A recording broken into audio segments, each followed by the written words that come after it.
Assalamualaikum warahmatullahi wabarakatuh. Selamat datang kembali di channel Agroliterasi, sebuah rubrik yang senantiasa memberikan informasi-informasi di bidang peternakan, perikanan, pertanian, dan lingkungan hidup, yang mana informasi tersebut kami dapatkan melalui satu proses yang kami sebut sebagai literasi. Pada pagi hari ini saya akan mencoba untuk mereview sebuah buku yang merupakan koleksi dari Perpustakaan Umum Kabupaten Nrekang yang berjudul Dahsyatnya Bisnis Ayam Kalkun.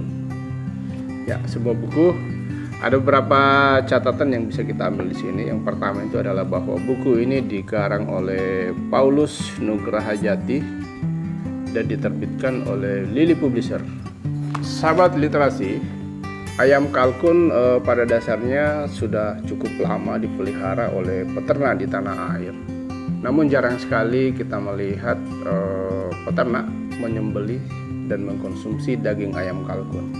Salah satu penyebabnya itu adalah karena masyarakat tidak mengetahui bahwa sebenarnya daging ayam kalkun itu cukup enak, tidak kalah dengan daging ayam kampung, daging sapi, kambing, dan sebagainya. Walaupun daging ayam kalkun enak, namun masih jarang yang mengetahuinya. Sahabat literasi, walaupun beternak ayam kalkun itu tidak sepopuler dengan ternak unggas yang lain seperti ayam kampung, ayam potong, bebek, entok, dan sebagainya. Namun setidaknya di dalam buku ini dijelaskan setidaknya ada 4 kelebihan daripada ayam kalkun, sehingga memiliki prospek yang cukup cerah apabila kita bisa kembangkan atau kita budidayakan dengan cara yang intensif. Kelebihan yang pertama daripada ayam kalkun itu adalah keunikannya. Kita bisa lihat sendiri ayam kalkun itu ukurannya cukup besar, jauh melebihi ukuran daripada ayam kampung. Memiliki bentuk, bulu, dan suara yang sangat unik sekali. Jadi itu merupakan kelebihan daripada ayam kalkun. Sehingga banyak masyarakat yang melihara ayam kalkun itu hanya karena ingin menikmati keunikan daripada bentuk ayam kalkun, begitu pula dengan suaranya. Kemudian yang kedua, ayam kalkun relatif lebih mudah untuk dipelihara. Pertama di sini adalah bahwa ayam kalkun ini memiliki ketahanan terhadap penyakit dan mampu beradaptasi dengan kondisi cuaca yang berubah-ubah. Itu yang pertama. Terus yang kedua, dalam hal pemberian pakan ini umumnya ayam kalkun itu tidak memilih-milih pakan. Jadi kita dalam melakukan budidaya ayam kalkun, kita bisa memanfaatkan sumber daya pakan yang ada di sekeliling kita, yang pada dasarnya dapat kita ambil, kita manfaatkan sebagai pakan ayam kalkun tanpa mengeluarkan biaya. Dan yang ketiga, ayam kalkun pada dasarnya memiliki nilai ekonomis yang cukup tinggi. Di dalam buku ini diberikan contoh bahwa untuk menikmati menu yang menyajikan ayam kalkun pada hotel-hotel maupun restoran yang cukup mewah, itu kita harus merogoh kocek minimal Rp700.000. Itu karena memang ayam kalkun ini memiliki harga yang cukup mahal. Sementara jumlah masyarakat yang membudidayakan ayam kalkun itu masih sangat kurang. Dan yang terakhir, kelebihan daripada ayam kalkun ini sehingga sangat bagus untuk kita pelihara, yaitu rasa dagingnya yang lezat.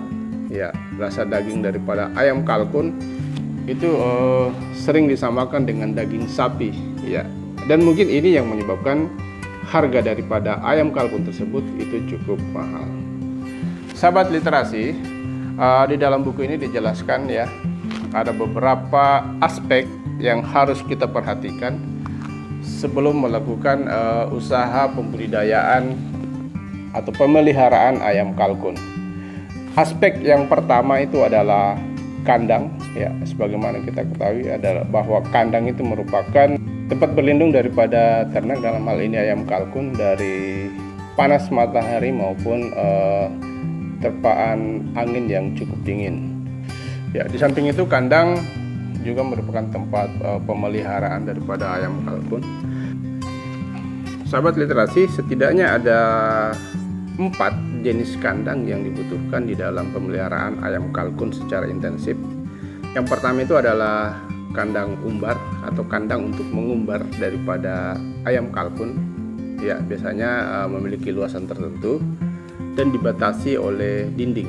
Ya, kita bisa menggunakan dinding yang sifatnya permanen, misalnya tembok atau pasangan batu bata. Dan bisa juga kita dengan menggunakan bahan-bahan yang seadanya. Misalnya kita pagar, kemudian diberikan jaring pada pinggir daripada pagar tersebut. Jenis kandang yang kedua ada yang kita sebut sebagai kandang box.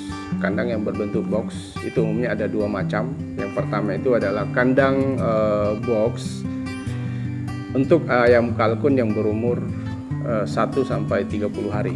Ya, umumnya kandang ini kita berikan lampu sebagai penghangat bagi ayam kalkun pada kondisi yang dingin pada malam hari. Terus yang kedua, kandang box yang diperuntukkan bagi ayam kalkun yang berumur 1 bulan sampai 2,5 bulan. Bentuknya kurang lebih hampir sama dengan kandang box untuk anak ayam kalkun 1 sampai 30 hari. Ya, cuma yang membedakan itu adalah jumlah kepadatan ayam kalkun yang menempati kandang tersebut.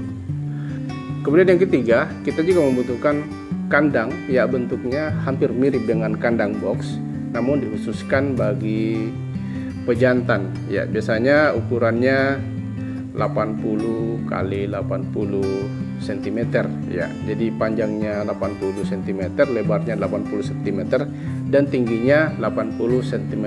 Dan biasanya diberikan kaki ya. Jadi bentuknya berupa panggung.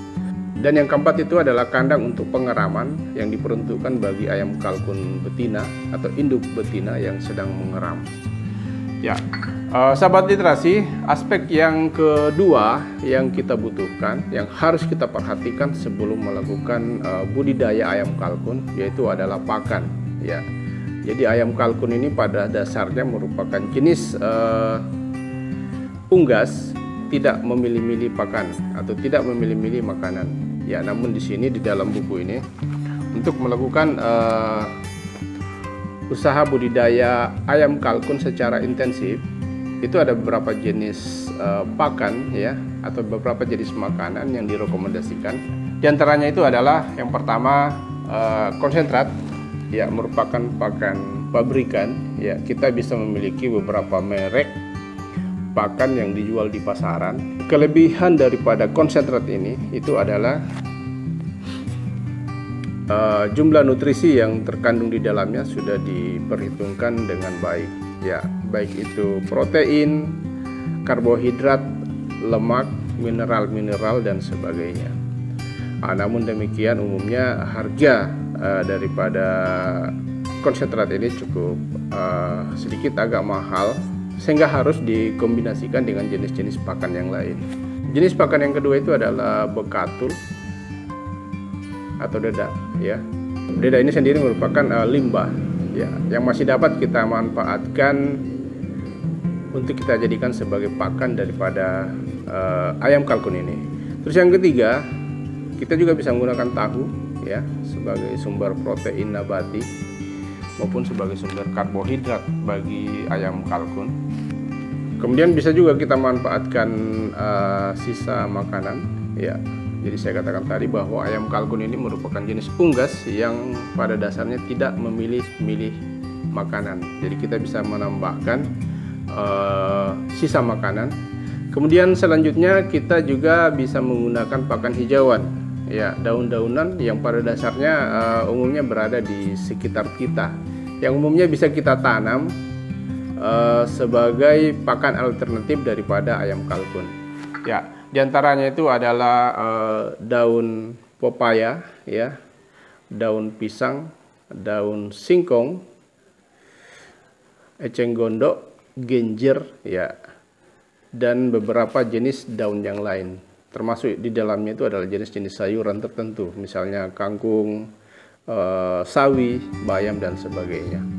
Sedangkan yang terakhir, pakan yang direkomendasikan untuk kita berikan kepada ayam kalkun yang dipelihara itu adalah nasi aking.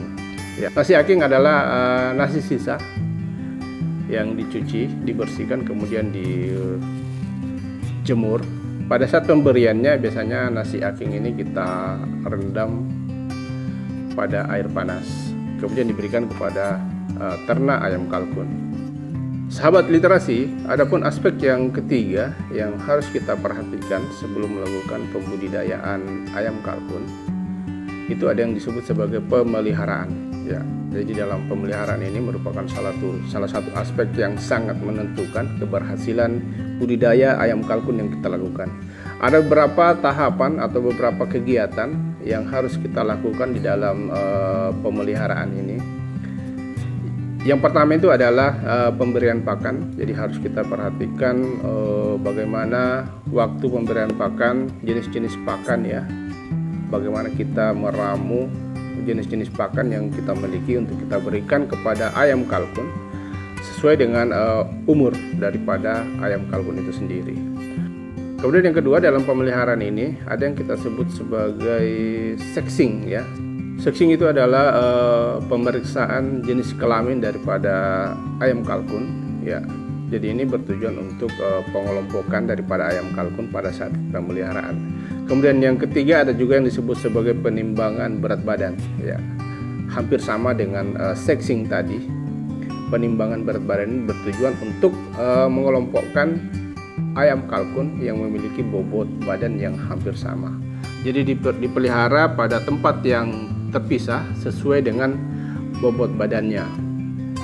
Selanjutnya yang perlu kita perhatikan di sini adalah perkawinan ya. Jadi mengawinkan daripada ayam kalkun.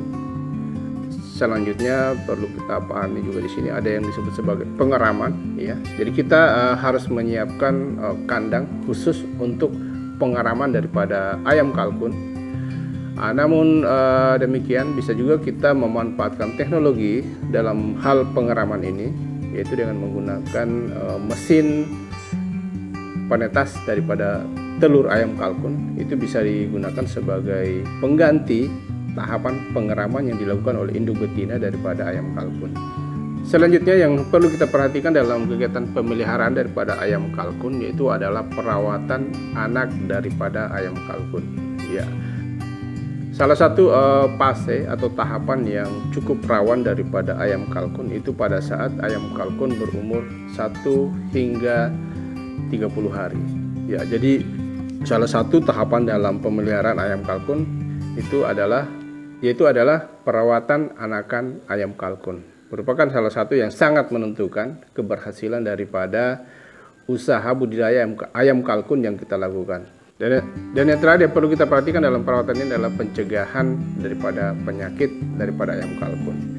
Di dalam buku ini dibahas ada beberapa jenis penyakit yang biasa menjelat. Ada beberapa jenis penyakit yang biasa menyerang ayam kalkun.